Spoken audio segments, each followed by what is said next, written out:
नीले कबूतरों, क्या तुम जानते हो? वो नीला रंग जो आसमान में नहीं बल्कि एक क्रांति के झंडे पर उभरा था, जो दर्द से नहीं हिम्मत से बना था। अंबेडकर जी के द्वारा बड़ौदा की सहायता से बना था। साल 1913 की बात है। एक युवा छात्र डॉक्टर भीमराव अंबेडकर, जो कि बड़ौदा के महाराज, उन्होंने बाबा साहब डॉक्टर भीमराव अंबेडकर को 3 साल की छात्रवृत्ति प्रदान की, जिससे वे अमेरिका की कोलंबिया यूनिवर्सिटी में पढ़ सके। और उन्होंने उनके साथ में एक बॉन्ड बनाया, जो कि उनके राज्य बड़ौदा के 10 साल सेवा करने का एग्रीमेंट रखा गया। अम्बेडकर जी को बड़ौदा राज्य की 10 साल की सेवा करनी होगी। अगर वो 10 साल की नहीं करते तो उन्हें छात्रवृत्ति पुनः लौटानी पड़ेगी।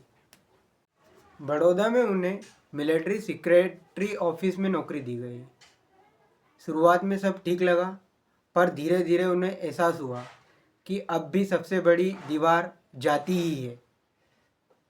और महज 11 दिनों में ही उन्हें अपनी नौकरी से इस्तीफा दे दिया, क्योंकि कार्यालय में उनके पास कोई बैठता नहीं था, ना ही उनके पास कोई पानी पीता था, और कोई फाइलें उनको बिना बताए रख कर चला जाता था।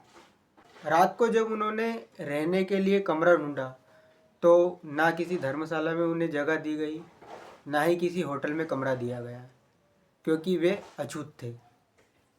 और उसी रात उन्होंने ठान लिया कि अब मेरी लड़ाई नौकरी की नहीं, इंसानियत की होगी। इन्हीं घटनाओं के बाद महज 11 दिनों में अंबेडकर जी ने नौकरी छोड़ दी। और नौकरी छोड़ने के बाद उनका कॉन्ट्रैक्ट अधूरा रह गया। लेकिन बड़ौदा का अपमान ही उनकी ज़िंदगी का सबसे बड़ा प्रेरणा बना। इसके बाद वो बम्बई लौटे तो फिर कोल्हापुर के महाराजा साहू जी ने उनका हाथ थामा। उन्होंने कहा, अंबेडकर जैसे युवा में ही भारत का भविष्य छिपा हुआ है। साल 1924 में उन्होंने बहिष्कृत हितकारिणी सभा की स्थापना की। इसका मकसद था शिक्षा के लिए और अधिकार के लिए जगाना। लोग कहते हैं एक आदमी क्या बदलेगा, लेकिन डॉक्टर अंबेडकर जी कहते हैं एक आदमी बदलेगा तो युग बदलेगा।